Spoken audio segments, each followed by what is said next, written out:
Arthur Scargill called for a mass picket of Orgreave. Today he got one.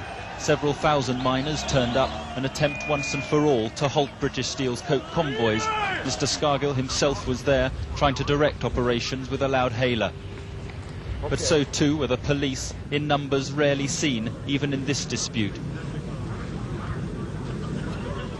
The pickets were penned in away from the front entrance, but when the first convoy was spotted at around 9 o'clock, the trouble began. The pickets surged and running fights broke out. Missiles were thrown and fencing ripped up. But when the smoke bombs went off, the reinforcements and the riot shields moved in. And all the while, the lorries, 35 of them, swept in procession into the plant.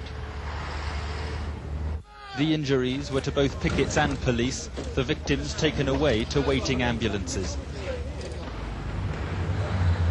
An hour and 20 minutes later, the newly laden lorries left for Scunthorpe, their drivers well protected in their cabs. This time, the miners, helpless behind the police cordon, stood and watched in almost total silence. This afternoon, another convoy and more clashes as police drove back pickets, and again running battles between miners and mounted police. There were more injuries. Ambulance men wore special headgear as they led casualties away from the scene. There are clearly two conflicting views of who is to blame for the trouble. We've had riot shields, we've had riot gear, we've had police on horseback charging into our people, we've had people hit by truncheons, we've had people kicked onto the ground by the police, and the intimidation and the brutality that's been displayed are something reminiscent of a Latin American police state. But tonight, police put on display some of the weapons they say were used against them and their horses.